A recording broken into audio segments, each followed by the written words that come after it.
돌아가시는 분들 나이대가 대부분 7, 80대 이상이란 말이에요. 네. 이분들의 합계 출산율이 한 3명 이상이에요. 그리고 제가 보면 진짜 상속세 신고하면 상속인들 자녀들 대부분 3명 이상이에요. 자녀들 각각 5억 원씩 빼준다고 했잖아요. 네. 배우자 10억 원까지. 그럼 자녀 3명이다 배우자 1명 있어요. 얼마? 25억 원까지 세금이 0원이에요. 엄청 커져요. 기존엔 10억밖에 안 됐었는데.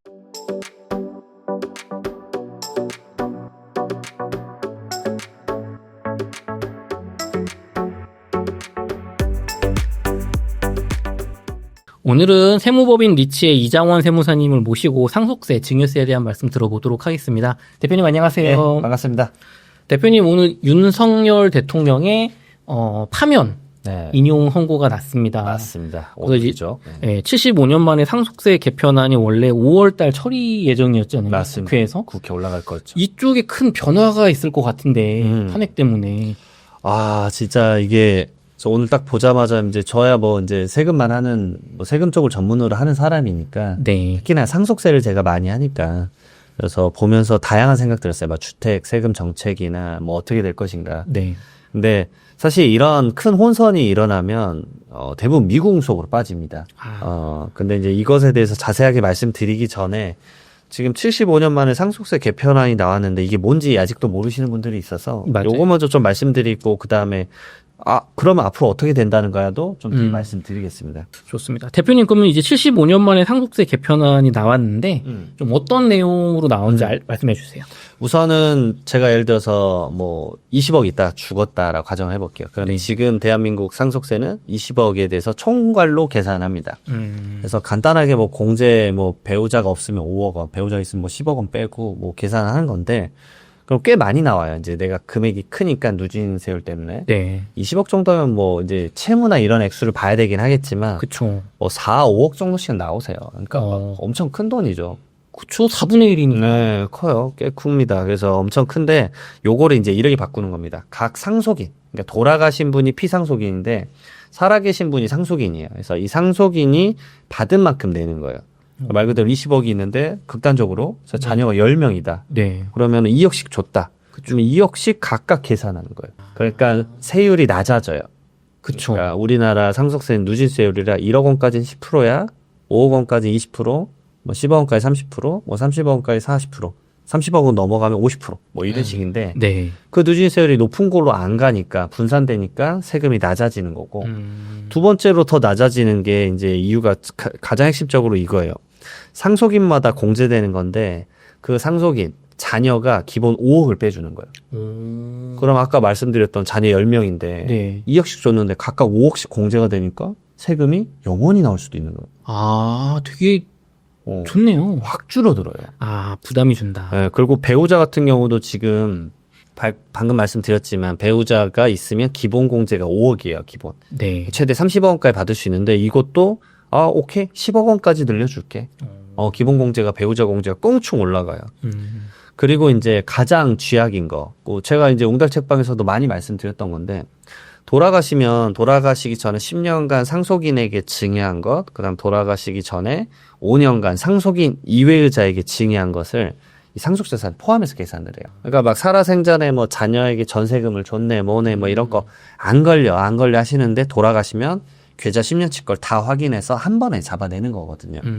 너무 여러 번 말씀드렸기 때문에 여기까지 말씀드릴 건데 요게 대대적으로 바뀌어요. 그러니까 상속인은 10년간 포함되는 건 똑같은데 상속인 이외의자 5년 말씀드렸잖아요. 네. 이게 주로 누가 있냐면 이제 대표적인 게 이제 손주. 손주 사랑해서 좀 주고 사위 며느리 형제. 그리고 이제 있으면 안 되는 사람 이제 내연녀 내연남이세요. 네. 내연녀 내연남 있으면 안 되는데 이런 분들에 대한 거를 이제는 아예 이론도 포함시키지 않겠다. 아, 그럼 사전에 증여하거나 뭐 이랬던 거 그냥 다 빼고 계산한다. 네, 그러니까 이런 식이 될 수 있어요. 자, 이제 임종을 이제 맞이하는 시점이 됐어요. 네. 부모님이 이제 아버지가 이제 곧 돌아가서요. 근데 계좌에 10억이 있어요. 그리고 이분은 알고 봤더니 상속 재산이 엄청 많아요. 뭐 그 1,000억이라고 해볼게요. 네. 무조건 50% 세율 구간이라고 해볼게요. 그쵸. 그러면 이제 현금성 자산 10억도 안 돼. 100억으로 하시죠. 네. 100억 있다고 해볼게요. 그러면 이 100억 원을 사위 며느리 손주가 있다고 해볼게요. 돌아가시기 직전에 전날에 그냥 다 5억씩 줘버리는 거예요. 왜냐하면 5억까지는 세율 구간이 20%밖에 안 돼요. 근데 이게 상속세 돌아가시게 되면 어떻게 되냐면 바로 50%의 세율 구간을 적용받아 버리는 거예요. 아, 그러면 30%나 낮게 내는 거잖아요. 근데 그쵸. 100억에 30%는 얼마예요? 30억 원. 그냥 돌아가시 직전에 그렇게 증여만 해줘도 확 빠지는 거예요. 그리고 두 번째로는 상속이 발생하면 상속인만 상속을 받을 수 있잖아요. 그쵸. 근데 살아생전의 증여는 상속인이 아닌 사람에게도 줄 수 있잖아요. 그 친구도 줄 수 있는 거죠. 맞죠? 다 줄 수 있는 거예요. 음. 그것을 포함하지 않겠다라는 거니까 이거 엄청나게 파격적인 거예요. 와. 1억에 이제 상속세가 바뀌고 거기다가 이제 뭐 인적 공제라 그래서 예를 들어서 배우자가 실제로 뭐 공제를 별로 안 썼어요. 그래도 배우자랑 자녀한테 다 필요 없고 미니멈 10억은 무조건 빼줄게. 뭐 이런 미니멈도 올라가요. 그러니까 엄청나게 파격적인 이제 시스템으로 바뀌는 거죠.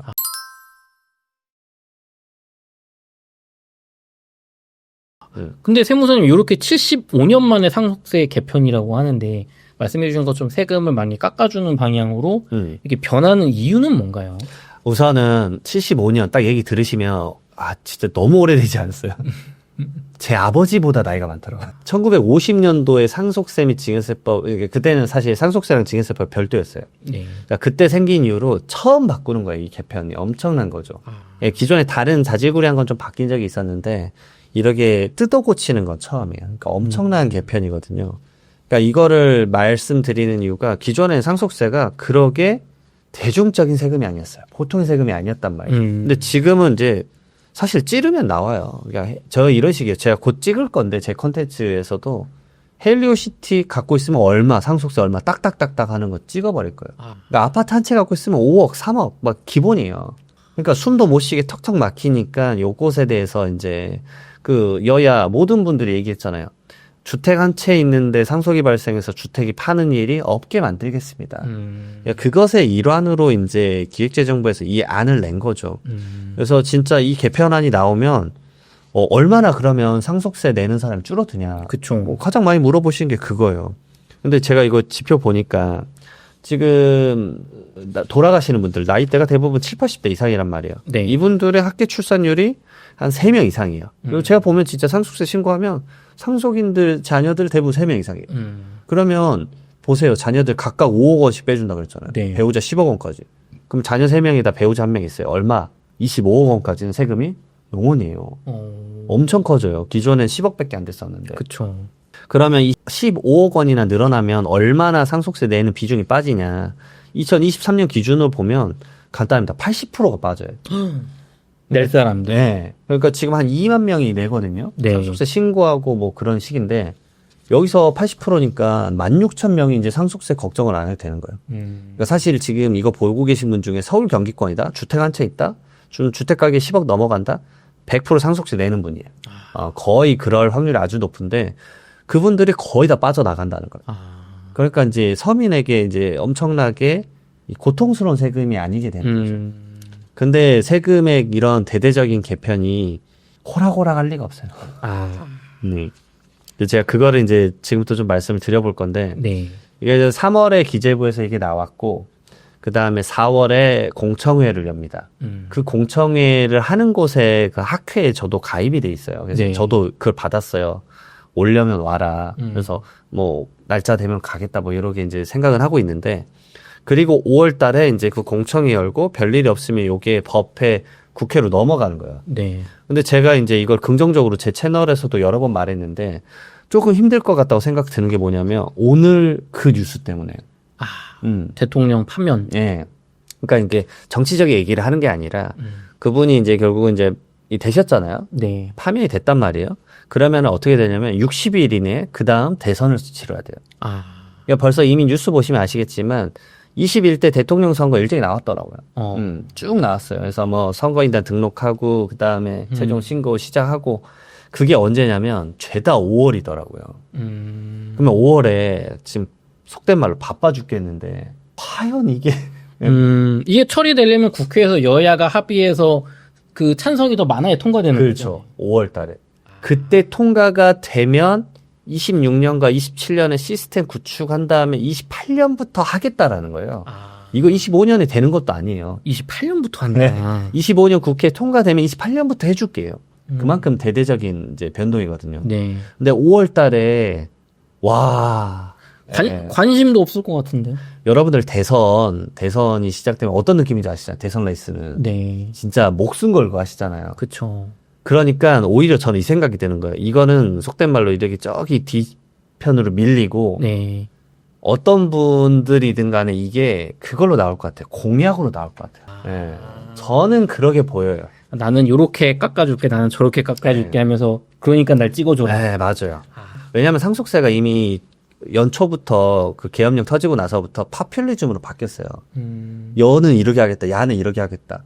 근데 서로 동의된 부분이 상당히 많았었단 말이에요. 네. 근데 그럼 왜 통과를 안 시켜주시지? 그러니까 약간 교집합 생긴 부분은 먼저 해줄 수 있잖아요. 네. 근데 이제 안 해주시긴 했어요.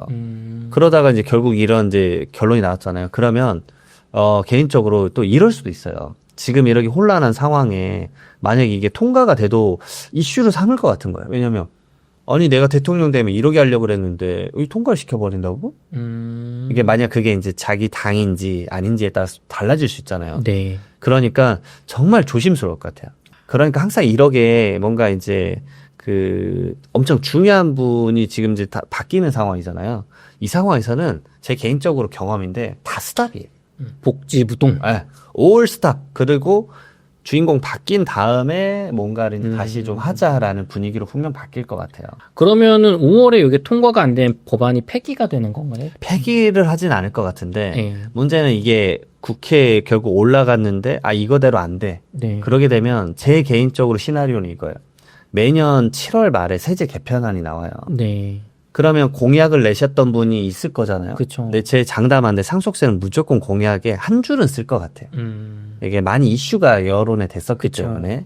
그러면 한 줄을 썼는데 이제 그분이 당선이 되면 그거를 세제 개편안에 이제 지금 나왔었던 거랑 믹스 시켜가지고 나와서 26년에 요 정도 먼저 하시죠라고 단계를 밟지 않을까.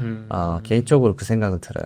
그렇군요. 근데 이제 이게 진짜 될지 안 될지는 뚜껑 열어봐야 될 것 같습니다. 이게 실제로 제가 그때 세무사님하고 작년인가 살짝 이야기 나눠봤을 때 지금의 국민의힘은 요 이제 증여를 받는 상속을 받는 자녀 수대로 5억씩 공제를 해주자가 아니었던 것 같고 더불어민주당은 그거 자녀 수로 하지 말고 그냥 기본 공제액을 높이자 이렇게 좀 대립이 있었던 것 같거든요.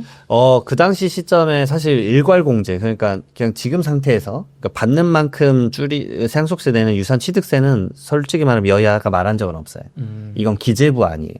지금 한 건 기재부 아니고 이런 식만 있었어요. 일괄 공제를 5억 원에서 그냥 누구나 받을 수 있는 이 5억 원인데 지금 이거를 8억 원이나 10억 원. 배우자 공제가 5억 원인데 한 10억 원. 요 정도 얘기만 있었어요.